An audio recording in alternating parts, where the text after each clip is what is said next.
तर प्रेक्षकांनो, प्रेमाची गोष्ट या मालिकेचा आजचा रिव्ह्यू मी देत आहे आणि सर्वप्रथम तर सॉरी, मी 2-3 दिवस जरा या मालिकेचा रिव्ह्यू देऊ शकले नाही, माझे काही पर्सनल रिझन होते. असो, आता मुक्ता आली आहे माधवीताईंच्या घरी आणि म्हणते मास्तरीणबाई घरात आहेत का? माधवीताई म्हणतात ये ये, खरं तर मला तुझीच आठवण येत होती, मला न. आता मुक्ता म्हणते हो माहिती आहे. आता तिने फोटोग्राफ्स आणलेत आदित्यच्या लहानपणचे. माधवीताई म्हणतात अरे वा बाळा, तुला कसं कळलं गं? काय टेलिपॅथी आहे नाही आपली? तेव्हा मुक्ता म्हणते आई, मी तुझी मुलगी आहे की नाही, हुशार मुलगी? माधवीताई म्हणतात हो ते तर आहेच. बरं बाळा, जेवशील का? मुक्ता म्हणते नको नको, मी रविवारी येईल, आधीच ते वाटण्यात जातं. बरं मला तुला काहीतरी दाखवायचं आहे आणि सांगायचं आहे. आता मुक्ताने दरवाजा लावून घेतला आणि काहीतरी माधवीताईंना सांगते. इकडे सावनीच्या चेहऱ्यासमोरून मुक्ता आणि सागरचा मिठी मारलेला तो सीन काही जाईना.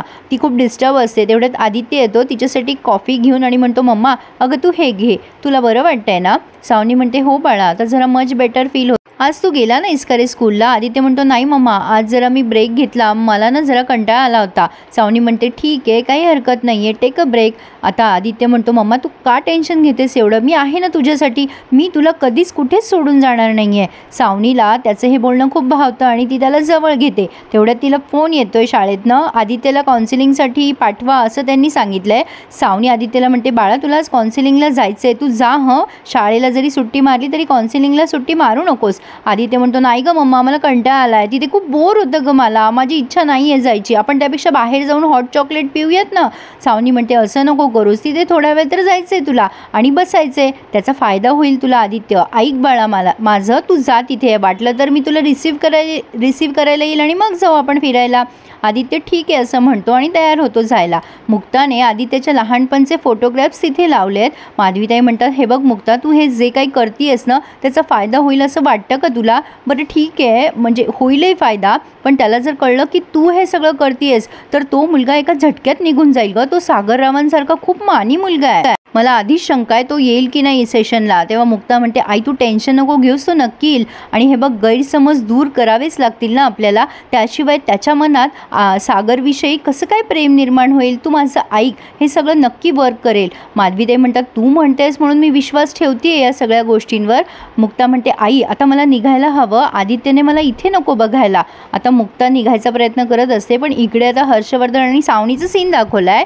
हर्षवर्धन जोरात फाईल आपटतो सावनीच्या समोर. सावनी झोपलेली असते, ती दचकून जागी होते. हर्षवर्धन म्हणतो झाली का तुझी झोप, झाली का? नाचगाणी झोप हे सगळं करून आपल्याला आपला हेतू साध्य करता येणार आहे का सावनी? मला वाटलं होतं तू एक हुशार आणि सुंदर बाई आहेस, त्यामुळे तुला काहीतरी डोकं असेल. सावनी म्हणते काय बोलतोयस तू हे हर्षवर्धन? हर्षवर्धन म्हणतो मग अगं तुला काहीच जमत नाही आहे, नाचगाणी करून कोणी असं कोणावरती वर्चस्व नाही गाजू शकत, आपल्याला काहीतरी करावं लागेल. सावनी म्हणते म्हणजे काय म्हणायचं आहे तुला, काय करणार आहेस तू आता नवीन? तेव्हा हर्षवर्धन एक फाईल दाखवतोय तिला आणि म्हणतोय की ही पॉवर ऑफ रिटर्नीची फाईल आहे, सागरच्या याच्यावर फक्त सह्या घे म्हणजे त्याचा बिझनेस मालमत्ता सगळं आपल्या नावाने होऊन जाईल. आता हे मध्येच काय आलं प्रेक्षकांनो, हे माझ्या डोक्याच्या वर गेलं आहे.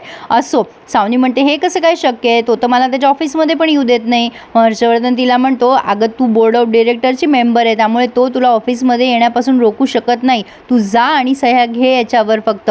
सावनी म्हणते तो कशा काय सह्या करेल? तेव्हा हर्षवर्धन म्हणतो तू टेन्शन घेऊ नको, याच्यामध्ये मी एक वेगळी बिझनेस प्रपोजल फाईल टाकली आहे. मग सावनी विचार करते आता माझ्याकडे खूप छान चान्स आहे बदला घ्यायचा. इकडे हा आदित्य पोहोचलाय माधवीताईंच्या घराजवळ. तेवढ्यात मुक्ताला पण फोन येतो क्लिनिकमधनं, ती जायला निघते. आता इथे ना थोडंसं त्यांनी सस्पेन्स क्रिएट केला आहे. आदित्य त्या मुक्ताच्या घराजवळ आलाय आणि पुन्हा ते लिफ्टमधून परत जातोय, काहीतरी विसरलाय तो त्याच्या गाडीत. आणि तेवढ्यात मुक्ता पण माधवीताईंच्या घरातून बाहेर पडते, म्हणजे यांची चुकामुक झाली आहे. त्यामुळे आदित्यला काही कळलं नाहीये की ते इथे मुक्ताचं घर आहे म्हणून. असो, आता इकडे हा मिहीर सागरच्या मागे लागलेला असतो कसल्या तरी फाईलवर सही घेण्यासाठी.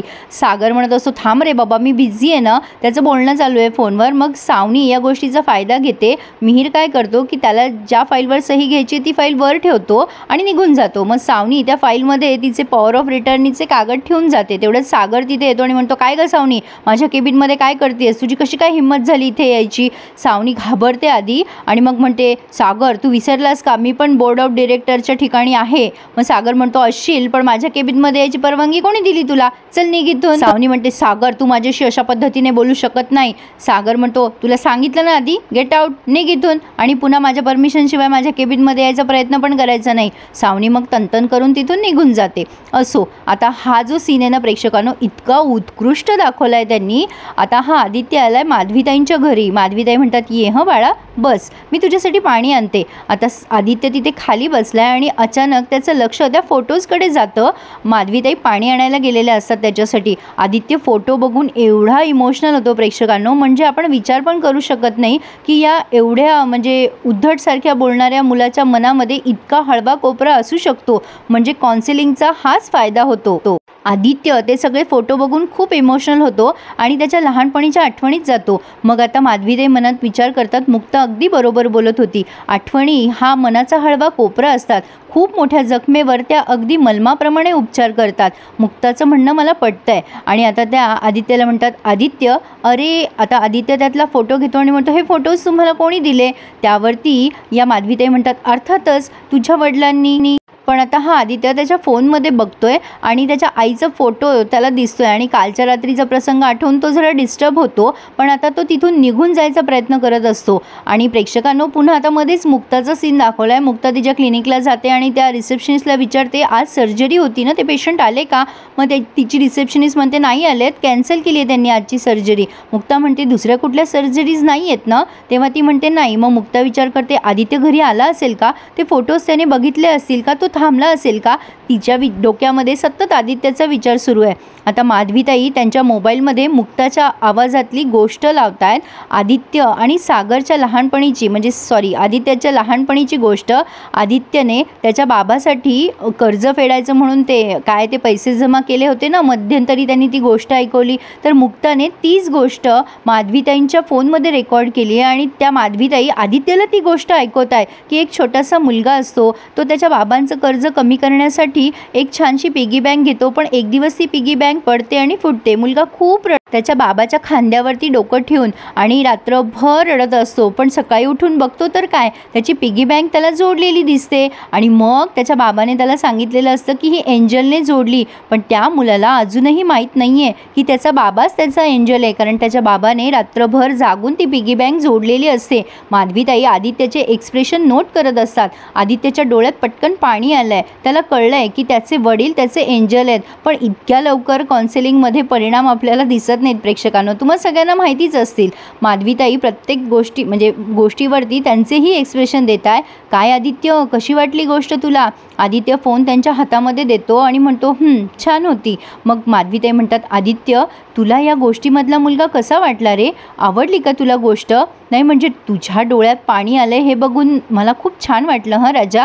म्हणजे तू इतका हळवा आहेस. तुला माहिती आहे हा मुलगा तुला कसा वाटला हे मला तू उद्या सांग हं, विचार करून, काही घाई नाही आहे. पण मला जर का कोणी विचारलं ना की आदित्य तुम्हाला कसा वाटला, तेव्हा मी सगळ्यांना सांगणार आहे की आदित्य खूप हुशार आणि खूप हळवा मुलगा आहे आणि तो खूप सेन्सिटिव्ह मुलगा आहे. त्याचं मन खूप कोमल आहे. माधवीताई इतक्या गोड बोलतात ना प्रेक्षकांनो, त्याच्याशी त्यांचं बोलणं खरंच ऐकतच राहावं असं वाटतं.